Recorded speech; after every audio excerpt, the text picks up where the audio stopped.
Arif Ahmed একজন বাংলাদেশি লেখক।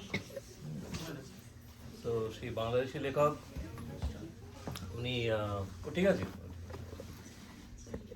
তো আরিফ আহমেদ অ্যাকচুয়ালি উনি টাঙ্গাইলে জন্ম। উনি he teaches philosophy in Cambridge University. Wow. Cambridge. So he is actually is a professor there. He has many publications and all, but out of this he has also an interest to write short stories and all in Bengali. What does he teach? Philosophy. Oh, he does teach philosophy. Philosophy, theology. His interesting research paper is that the dimension of religion from the perspective of an atheist. Oh. That's one of his philosophical. What is the philosophical angle for that? That is his research, actually. He's a very well-renowned professor in the University of Cambridge. So interestingly, he writes some good stories. So one of the stories I came across, he has a book, a Bengali book. Like in every language, there is some. I'll be reading it in Bengali, so it'll be hard for you to grasp that. But I'm just giving you the example. In every language, like Proma sang that "Ami Banglaye gan gai," so you basically appreciate your language when you sing it. You express everything in your own language. You express. You write stories about in your own language because you think in your own language, right? That's very much a big essence of every language. Anybody can sing Ami Banglaye song, that song actually, right? It can be I sing in Korean, I sing in English, right? When I'm furious on anything, I'm furious in my own language. That's what exactly the song is, right? I'm Dripto slogan. When I try to revolt, I revolt in my own language. So all these writers, they come from a very humble background, and they always, wherever they are, he's a very accomplished person because he teaches in University of Cambridge. So why he has to write in Bengali, but he still writes in own language, and he picks up stories. And interestingly, he says that this particular story book he has written about a kid. His name is Photik, and it's a Bengali name, Photik. You remember Pagla Dashu, right? It's very similar to Pagla Dashu. It's like Photik. So he has written the Abaar Photkemi, means how naughty that kid is. And when this kid is naughty, everybody is like, he's holding him, everybody holds him responsible for doing all this naughtiness. Like he breaks this, he breaks that. Whatever happens, every blame goes to him, right? It's like a naughty kid. So about this, so in that village, before I tell the story, I'm just talking to them. In that village, there was, in Indian society, there are some classes, right? Every society has classes. So there's some class of people who basically do work in certain things which are not very highly acclaimed work, right? There was another kid in that village who had some defect, and that kid, his father used to take care of that kid, the small kid, and that kid could not even speak, was in a lot of pain, and he used to cry all the time. He could not eat by himself, so his father used to eat. Nobody used to touch that kid. Nobody used to go to that kid and feed him. Whenever, like, we used to, out of sympathy, not empathy, out of sympathy, if somebody used to give food, give it to his father. Okay, feed him. Shut him up. Don't let him cry. Something like this, you know? It's always like that. We are not very empathetic to people all the time, right? So there was that kid in that village. And then there was Photik in that village. So Arif Ahmed says that he got this idea of this story about Photkemi, interestingly, that when he went to a shop, he saw that in that shop somebody gave all these like papers that dumped in that shop, saying that I don't want these papers. Out of these papers, he got a diary, that somebody wrote a diary. And in diary, there was a reference to that Photik, that kid, and many of his stories, not in a very well written way. So Arif Ahmed picked up those characters and wrote in his own way, and he made a storybook called Abaar Photkemi, all his stories. Okay, so I'm going to read that story. Okay, so sorry, it will be in Bengali. Okay, I'm sorry for that. So let me read it. It is a very interesting. So this story reflects a festival in India, in a subcontinent called Ratha Jatra, right? In that particular festival, there's a huge chariot of the god, and everybody pulls that chariot.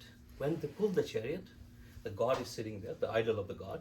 Everybody pulls it, and everybody like says the name of the god and chants to the name of the god and thinking that they're getting the blessings of the god, right? So this is about that guy Photik. He built his own chariot and what he did with that chariot.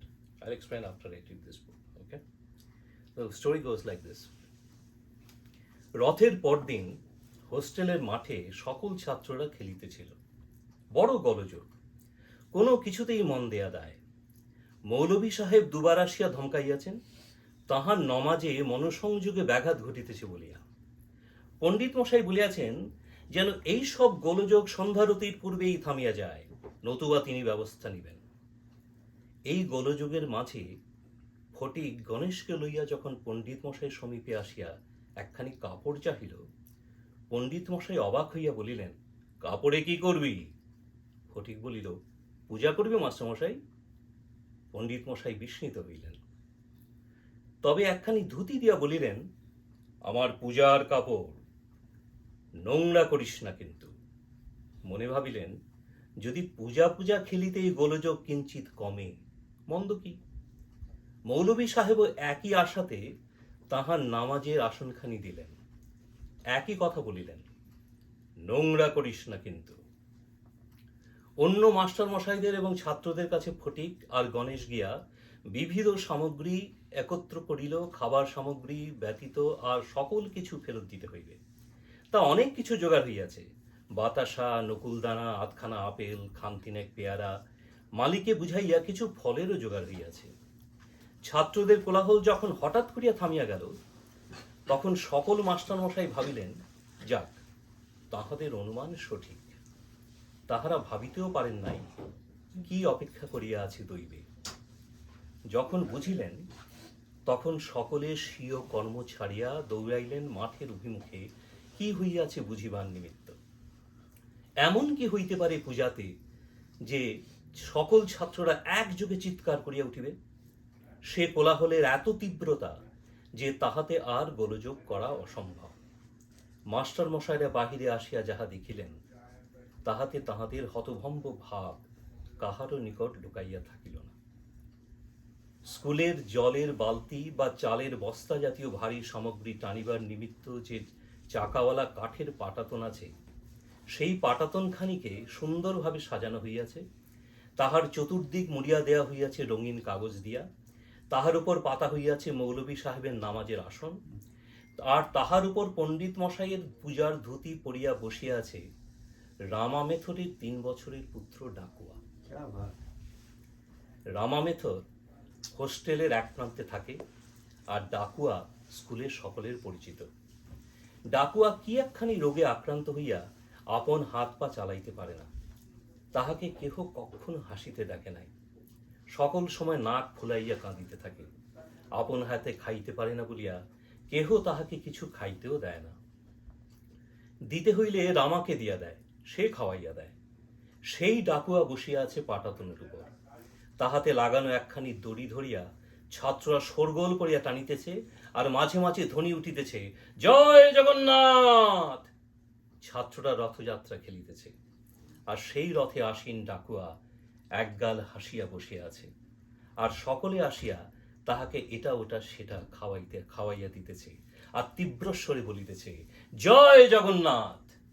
সোর করিয়া ছাত্ররা রথ টানিতেছে, গড় গড় করিয়া সেই রথ ঘুরিতেছে মাঠময়। যে সকল স্থানে ডাকুয়া কখনো যাইতে পারে নাই, আজ রথের উপর বসিয়া সেই সকল স্থান সে করিতেছে। যাহারা তাহাকে কখনো স্পর্শ করে নাই, তাহারা আসিয়া খাবার খাওয়াইতেছে, ডাকুয়া অনর্গল হাসিতেছে। পণ্ডিত মশাই আর অন্যান্য মাস্টার মশাইরা দেখিয়া ছাত্ররা থামিয়া গেল, কেবল ফটিক দেখে নাই। সে রথ টানিয়া বেড়াইতে লাগিল মাঠময়। পণ্ডিত মশাই একবার অস্ফুটে বলিলেন, আমার ধুতি। হোস্টেলের সুপার পণ্ডিত মশাইয়ের চেহারা দেখিয়া তাড়াতাড়ি বলিলেন, ভাববেন না স্যার, আমি এক্ষুনি থামাইতেছি, আর আপনার ধুতি ধোপা বাড়ি পাঠাইতেছি, আপনার নামাজের আসন আনিতেছি মৌলভী মশাই। তিনি বারান্দা হইতে নামিতে যাইবেন, কিন্তু পণ্ডিত মশাই তাহার হাত ধরিলেন, বলিলেন, সুপার মশাই, আমি সারা জীবন পূজা করিয়া যাহাকে পাইলাম না, এই একরত্তি হতভাগা কেমন করিয়া জানিল তিনি কোথায় থাকেন। মৌলভী সাহেব আপন মনে বিড়বিড় করিতেছিলেন, তোমাকে খুশি রাখিবার চেষ্টাতে কোনো ফাঁকি দিই নাই, কিন্তু এতদিনে জানিলাম তুমি খুশি হও কিসে। ছাত্ররা আবার সাহস পাইয়া রথ টানা শুরু করিল ফটিকের পিছু পিছু। সেদিন ফটিককে কেউ তিরস্কার করে নাই। অসাধারণ সুন্দর গল্প, দারুণ গল্প। Arif Ahmed. So it is about that kid. So what this guy did, Photik, he brought that small kid who was like not able to move, not able to do anything, and put that small kid into that chariot and gave him the identity of the idol of the god. And he started pulling the whole chariot, praising that one. And everybody around him started coming, thinking that now they have gotten the god, and started feeding their kid. In that Beautiful. Also Beautiful. that's what I wanted to share with you. It's all about humanity. God is all with us. You just have to find Him. Like that's Very, very nice selection. Thank you. Yep. Nice. That's very emotional. Very emotional. Very emotional. Very emotional. Wish lots more people understood that. Because we'll have less problem, right? And interestingly, it is about that both the religions. It broke the barrier of the religions right there. Right? Because it just identified the God in another kid. So you said he wrote this story, or he actually He picked wrote up this story So from he basically got the idea from that diary. Ah. And he started writing Yeah. the stories. He had a full book about that Photik. Very nice. Thank you. Okay. Thank you, DG.